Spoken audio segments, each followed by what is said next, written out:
Irmãos queridos, irmãs queridas, eu vos saúdo em nome de nosso Senhor Jesus. Antes de começarmos as nossas atividades de hoje, nós temos uma notícia muito alegre, muito fascinante para vocês observarem. Nós recebemos aqui na última quarta-feira, eu estava presente na Câmara de Vereadores, quando foi realizada a grande Assembleia Maçônica, aqui de Itabuna, com 6 lojas maçônicas, para comemorar o Dia do Maçom. E eles distribuíram, cada loja escolheu uma instituição filantrópica para poder homenagear. E nós fomos homenageados, está aqui o Recanto de Potira, está aqui Grupo Espírita Casa de Guará. Ela foi oferecer essa placa que nós vamos deixar lá na Casa de Guará para conhecimento, para a visão de todos, para o toque de todos vocês. Mas o mais impressionante é que alguém pode dizer, não, Ari Quadro já foi venerável da loja maçônica Areópago Itabunense, ele também, nesta gestão atual, ele foi eleito orador na gestão dos 100 anos da loja maçônica Areópago Itabunense, e por isso a loja maçônica Areópago indicou. Mas não, para surpresa minha e de todos que estavam lá, Carlisson Lemos Xavier, vice-presidente, estava, Peri Amorim Teixeira, coordenador-geral do Recanto de Potira, também estava lá, nós 3 membros da loja maçônica Areópago Itabunense. Mas para surpresa nossa, a indicação foi realizada por uma loja maçônica vinculada a outra potência, ao Grande Oriente do Brasil. E foi a loja Antônio Costa que nos honrou com essa homenagem, depois de apresentarem à Assembleia vários nomes e a maioria escolheu o Recanto de Potira. Portanto, eu agradeço a Jesus por esse estímulo, a comunidade itabunense cada vez mais está conhecendo o Recanto de Potira, é um trabalho maravilhoso e toda essa alegria, toda essa felicidade que eu tive, Carlisson e Peri, lá naquele momento, a Assembleia, a Câmara de Vereadores toda lotada, com todas as autoridades presentes lá naquela Câmara de Vereadores, eu em nome de Carlisson, em nome de Peri, eu transfiro para todos vocês, trabalhadores da Casa de Guará, trabalhadores do Recanto de Potira, porque se não fossem vocês, nós não estaríamos recebendo um prêmio desse.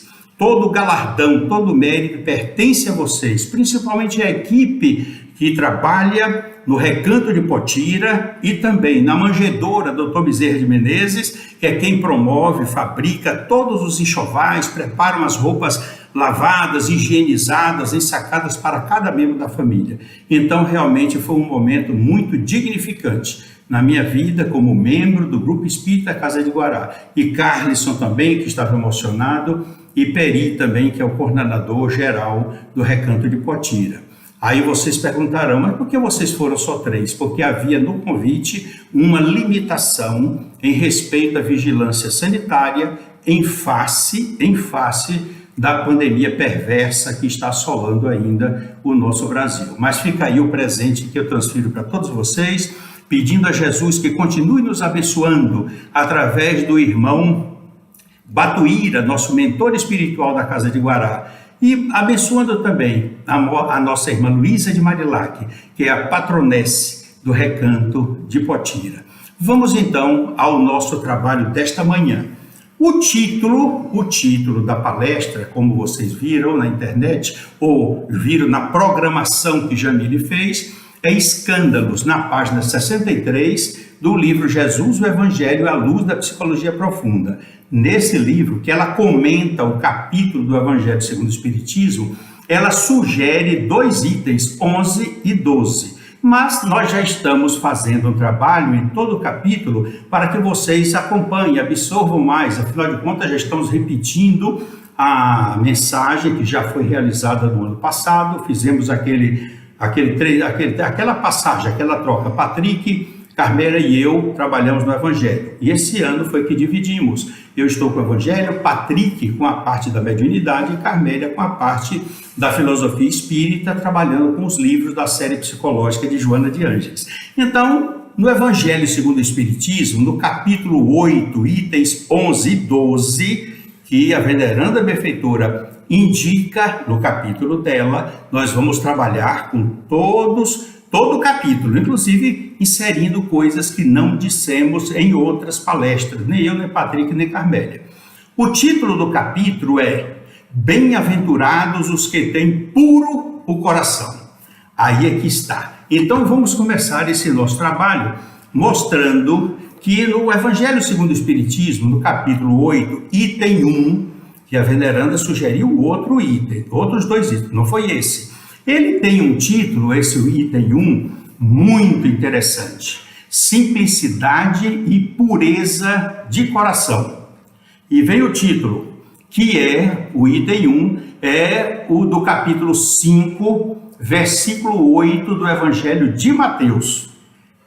Uma parte do Sermão da Montanha, um versículo tirado do capítulo do Sermão da Montanha, que está em Mateus, capítulo 5, versículo 8, inaugurando, abrindo a porta de entrada desse capítulo, quando Jesus diz: Bem-aventurados os que têm puro o coração, porquanto verão a Deus. Desde que eu comecei a minha existência através do catolicismo, eu tinha uma dúvida muito grande. Por que nós teremos condições de ver, como geralmente outros irmãos de outras religiões, também cristãs dizem, verão a face de Deus? Será que eu tenho condições para isso? Tenho mérito? Eu sou tão pequeno, um planeta de expiações e provas, um planeta inferior, e Jesus afirmou isso. Ele tinha segurança do que ele fazia e ele fez de uma forma maravilhosa. Mas quando eu comecei a ler e estudar os livros da benemérita professora Amélia Augusta do Sacramento Rodrigues, foi que eu vim captar, entender, internalizar o sentido que Jesus falou assim: Bem-aventurados os que têm puro o coração, porquanto verão a Deus. Mateus capítulo 5, versículo 8. E aí agora vai a primeira reflexão que eu levei quando adentrei na doutrina espírita.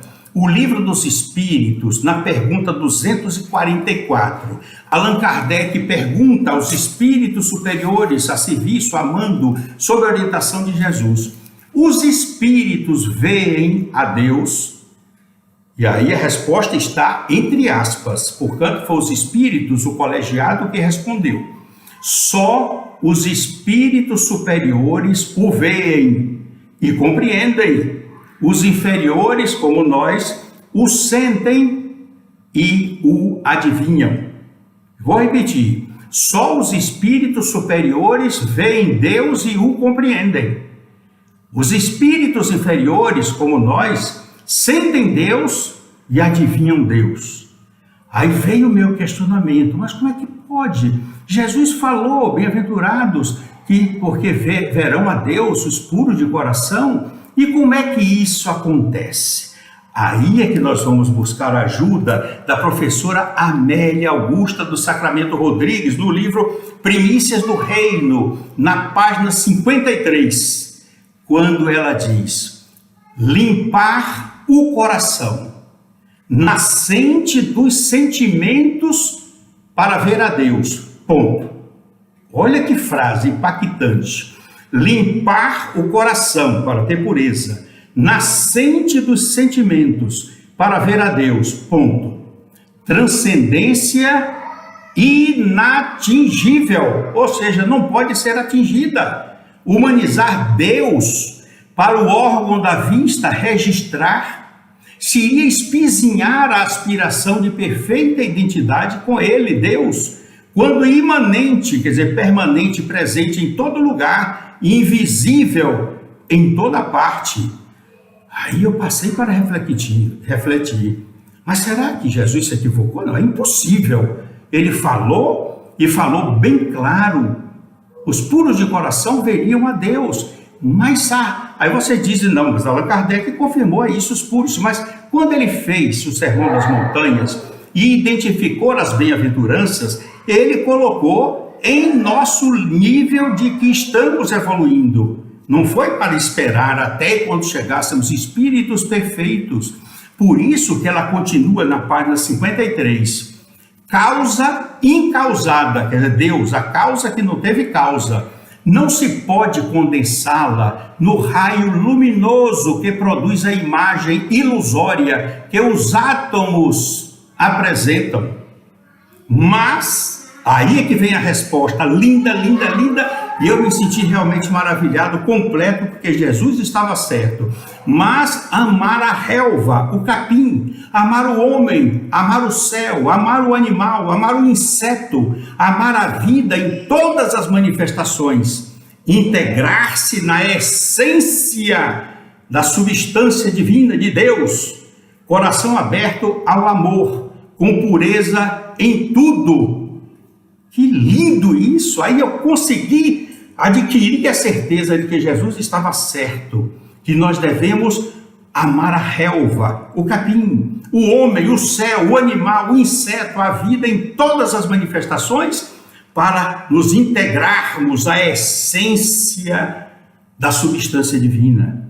Deus está presente em tudo. Por isso que eu sempre falei na Casa de Guará, nós estamos vendo e sentindo Deus todos os dias através das suas obras.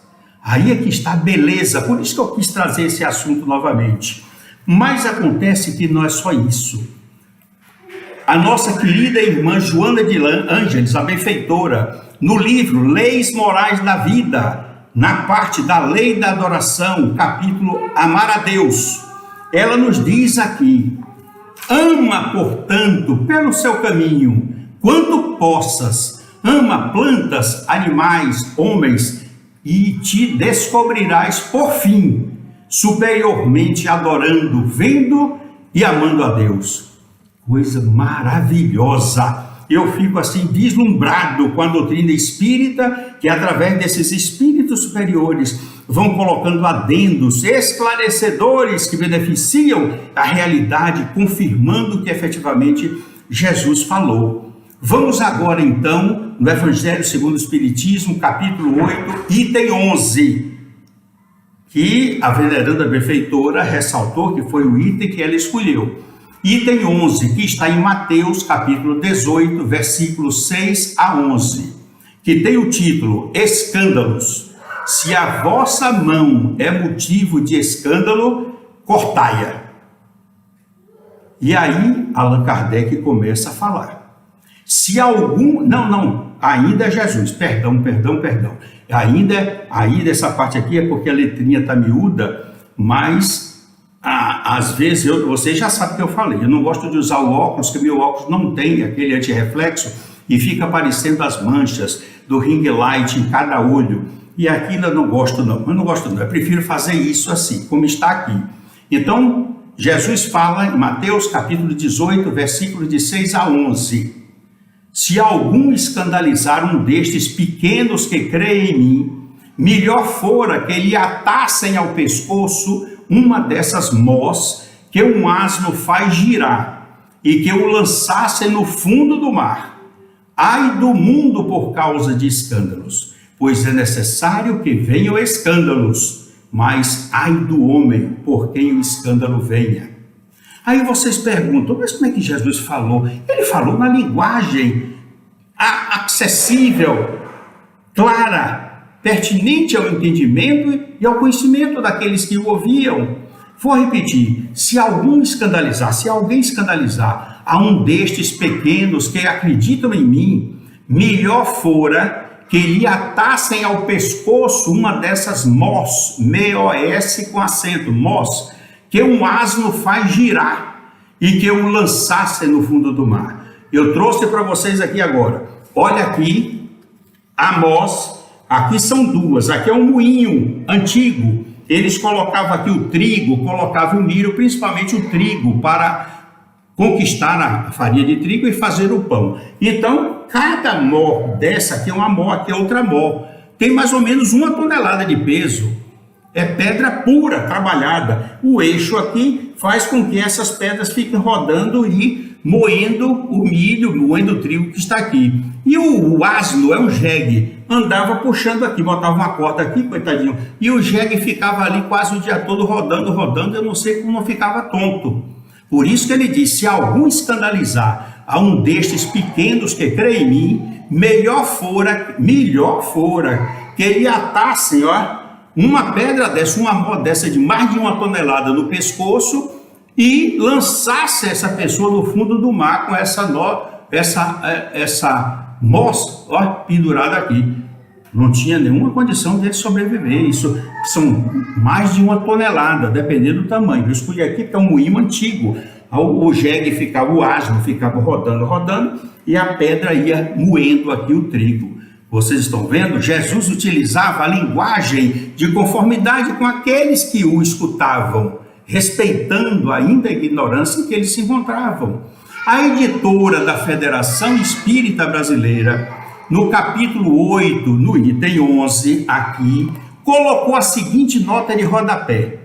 Nas traduções mais recentes e mais fiéis da Bíblia, a palavra escândalo está expressa por tropeço, querendo significar que Jesus se referia a tudo que leva o homem à queda, o mau exemplo, princípios falsos, abuso de poder, etc. No Evangelho segundo o Espiritismo, capítulo 8, item 12, Allan Kardec escreve: no sentido vulgar, escândalo se diz de toda ação que de modo ostensivo vá de encontro à moral ou ao decoro. O escândalo não está na ação em si, mas na repercussão que possa provocar a seu redor, contagiando, prejudicando a energia do fluido cósmico universal, a energia moral. Vocês vejam. Vamos agora buscar a nossa veneranda benfeitora Joana de Ângeles, Jesus, o Evangelho, a luz da psicologia profunda, na página 63, quando ela diz: tudo aquilo quanto violente o equilíbrio, o estabelecido, constitui um escândalo, uma irreverência atentatória contra a ordem geral. Como consequência, os efeitos do ato danoso produzem ressonância, desarmonizando o indivíduo e com ele o grupo social no qual se encontra situado.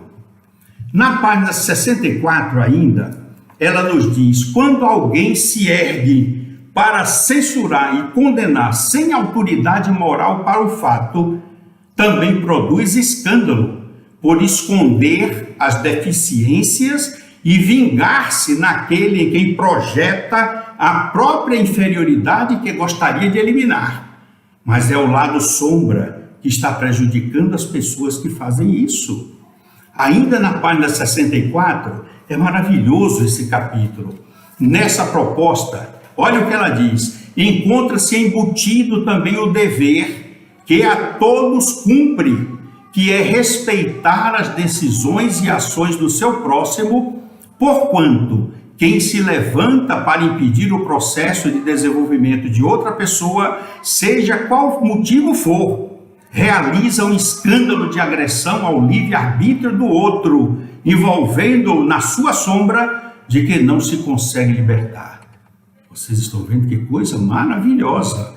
Na página 65, ela escreve: quando o indivíduo o escandaliza, prescreve para si mesmo consequências lamentáveis, sendo conduzido a percorrer o caminho de volta com aqueles a quem feriu, ou enfrentando os acidentes morais que foram deixados no transcurso dos seus atos. Na página ainda 66, ela escreve: olha que coisa linda, a visão do lar conflituoso, como muito existe por aí. As afeições agressivas e conflituosas no lar ou fora dele resultam das ações escandalosas do passado, hora de retorno, a fim de que se reabilitem aqueles que geraram as dificuldades, provando o pão amargo do seu vício e da sua insensatez. Allan Kardec no capítulo de número 8, item 17, ele escreveu: se a vossa mão é causa de escândalo, cortai-a.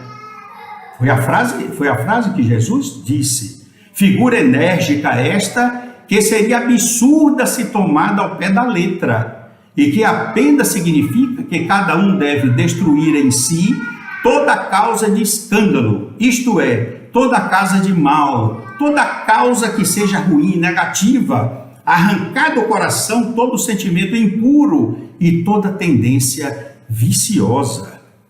Oh, meus queridos irmãos, isso aí é muito importante nós observarmos isso. Na página 167, Jesus o Evangelho, à luz da psicologia profunda, ela ressalta, olha a sintonia com o Evangelho: extirpar o órgão de forma alguma altera o sentido mental do comportamento, enquanto que necessário é corrigir a óptica emocional, para tudo visualizar com alegria e gratidão a Deus. A matéria não é responsável pelas ações a que vai induzida, razão porque fortaleza e fraqueza de caráter, fraqueza de vontade, fraqueza de ação pertencem ao espírito e não ao corpo material. Na página 65, é anterior, quando ela escreve: o sentido revolucionário da palavra de Jesus é em torno da necessidade de autoiluminação para se arrancar o órgão escandaloso, língua, braço, mão, pé, etc., erradicar na sua origem, no espírito que propicia a ideia, que transita pelo cérebro e vai então impulsionar a língua, o braço, a mão e pé a prejudicar o seu irmão. Erradicar na sua origem, a onda vibratória que vai acionar o órgão. Eis o esforço que deve ser empreendido de forma que seja eliminada a causa geradora da futura ação malévola, de modo que o indivíduo se harmonize, mudando a linha direcional das aspirações e de seus compromissos vinculados. Meus queridos irmãos, que capítulo rico de esclarecimento.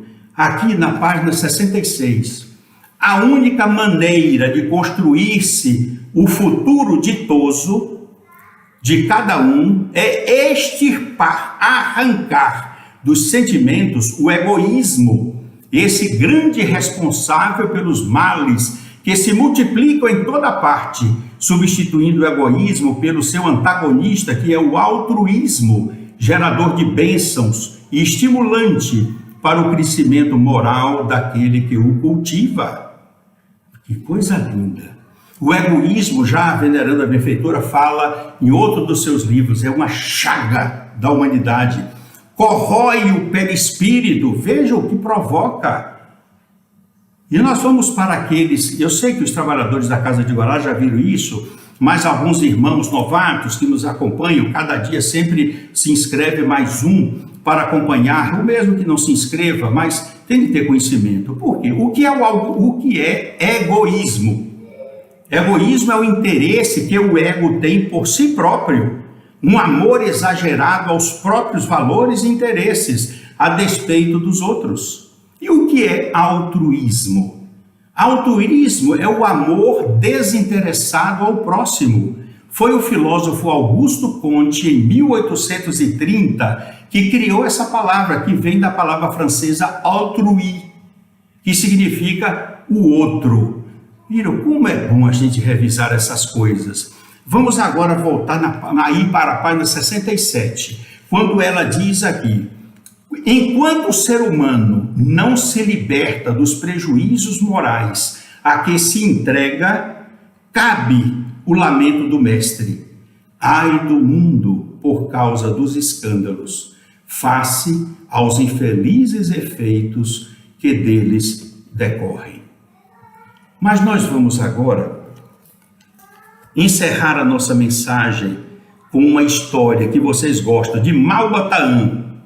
É uma história linda, uma história que mostra realmente a importância do comportamento moral da pessoa, do comportamento que vence o egoísmo, e ele é um altruísta, valorizando aquelas pessoas com quem ele convive, respeitando, ajudando, enfim. O que a história nos mostra é o grande valor da pureza moral que cada um deve ter. E ela começa de uma forma muito simples. Eu adoro essa história. Era uma vez, na cidade de Mossul, perto de Bagdá, quando uma grande caravana de mercadores que seguia anualmente para a cidade de Bássora. A caravana de muitos camelos, participavam comerciantes, tanto eles vendiam as mercadorias como eles traziam as mercadorias para a sua cidade de origem. Então, a caravana de mercadores, ela seguia anualmente para a cidade de Bássora. E eles estavam já terminando os últimos preparativos para a longa jornada pelo deserto. O jovem chefe da caravana, chamado Abul Firas, disse para seus guias, servos e escravos, em alta voz: amanhã, ao nascer do sol, partiremos. Quero que todos estejam prontos, camelos carregados e as tendas arrumadas. Que Alá nos proteja a todos. Todos saíram naquele momento, foram para as suas barracas. E o jovem Abul Firas iniciou a sua meditação, lendo ao Corão, estudando. Antes de dormir, ele fazia isso sempre. Quando ouviu que alguém repetidamente chamava pelo seu nome, do lado de fora da barraca. O Alá, uma expressão que Malbatan coloca como de surpresa. O Alá, quem chama por mim, que entre. Perdoai-me, ó jovem.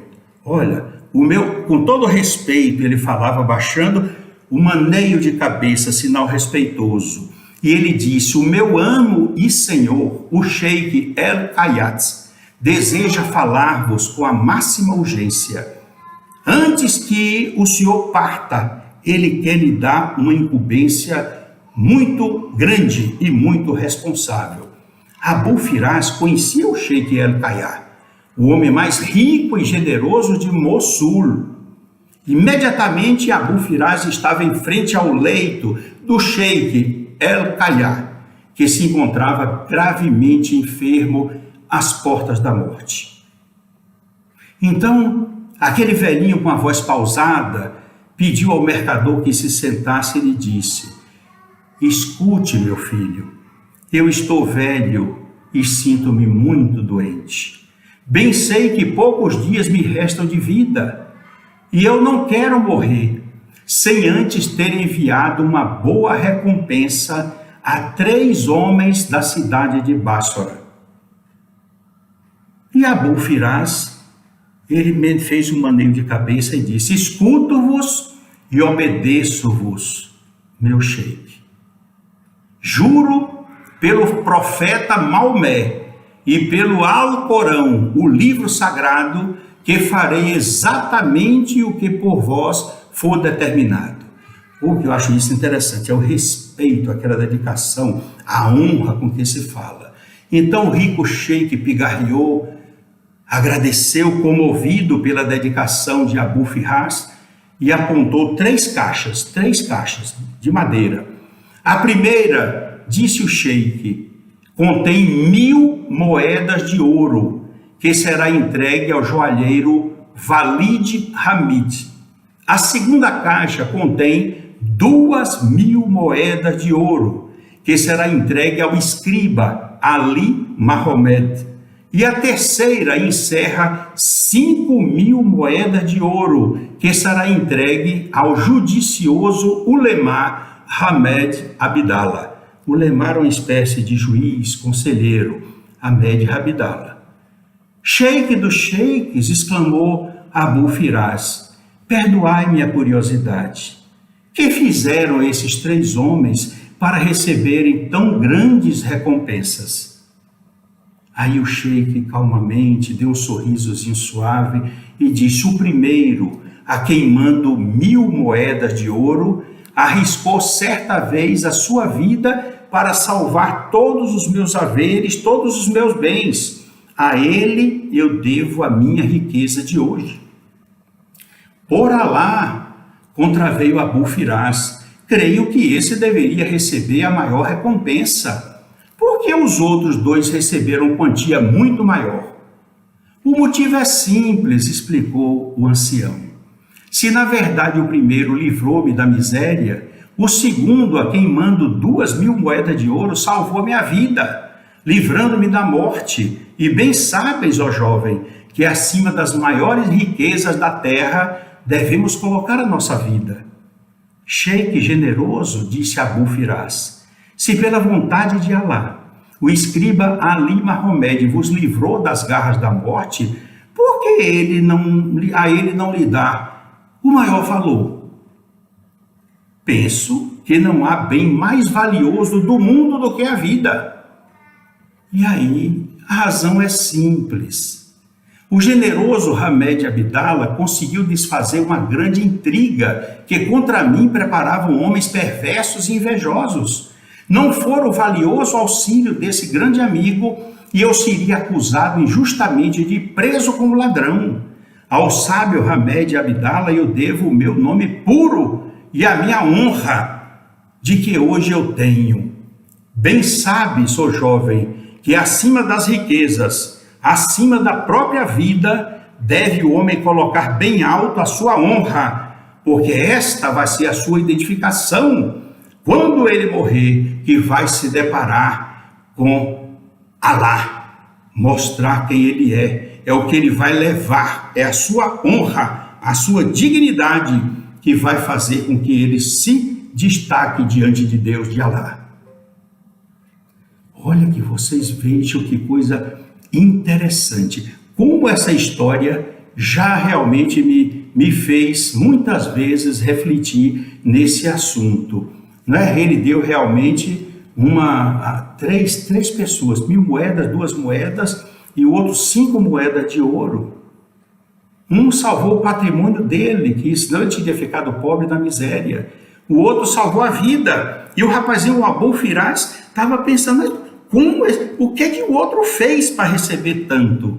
Ele me livrou de uma acusação injusta e lavou a minha honra. E é com essa honra que eu vou me apresentar diante de Deus, de Alá. Por isso, meus queridos irmãos, o conselho dos espíritos superiores, através de Allan Kardec, o que esclarece a nossa veneranda benfeitora Joana de Ângeles sobre o egoísmo, é uma verdade incontestável. O egoísmo é uma chaga da humanidade. Devemos abrir os nossos corações ao amor. Mas há uma historinha também que eu não vou contar aqui pelo tempo, que Malbotaan conta, que quando colocares o amor no teu coração, procure limpá-lo antes, porque se nós colocamos o vinho puro em um vaso sujo, vai fazer azedar o vinho.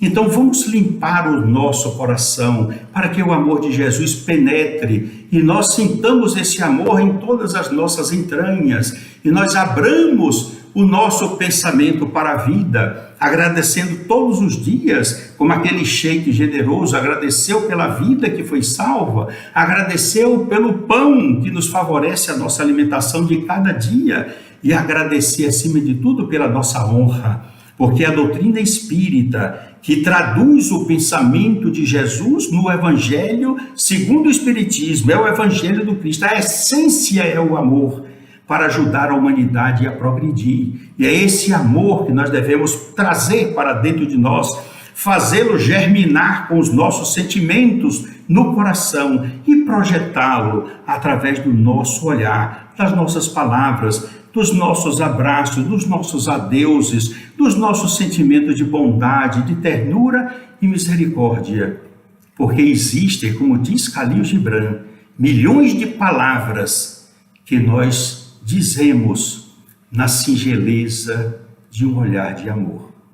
Por isso, meus queridos irmãos, acolham, como eu já estou acolhendo, essa lição de hoje que realmente é maravilhosa, que nos ajudará a atravessar essa perversa pandemia com o coração saltitando de que Jesus nos acompanha, que todos os ensinamentos que ele ensinou são verdadeiramente belos. E nós temos hoje, com a consciência da doutrina espírita, agradecendo a veneranda benfeitora Amélia Rodrigues e a benfeitora Joana de Ângeles, que podemos ver Deus em todas as circunstâncias, porque temos o coração já purificado e se purificando ainda mais, transitando para o planeta de regeneração, vendo Deus no capim, na grama, numa flor, no animal, no inseto, no ser humano, numa criança, no céu, na lua, nas estrelas, no sol. Nós sentimos e vemos a essência de Deus, a presença de Deus imanente e presente em toda parte.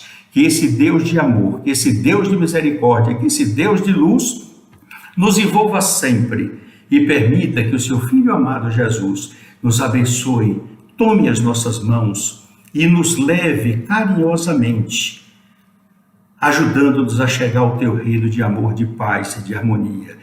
E tenho a certeza, como aquela poesia pegada na areia, que quando olharmos a trajetória, veremos 4 pegadas, a minha e a dele. Em alguns momentos eu vou ver que só tem 2 pegadas. Foi justamente nessa hora que ele me carregou e irá carregar cada um de vocês. Deus os abençoe, envolva todos os seus lares com muita paz, com muito amor, com muita luz, que a nossa fé permaneça sempre crescente, que a nossa capacidade de amar continue cada vez maior e que tenhamos a humildade sublime como bússola orientadora de nossas existências, apontando-nos o caminho do reino dos céus. Deus os abençoe e continue sempre com Jesus, o querido mestre, amigo de Nazaré, nos inspirando, sustentando e ajudando a chegarmos ao objetivo que nós pretendemos no reino dos céus. Deus os abençoe, meus queridos irmãos.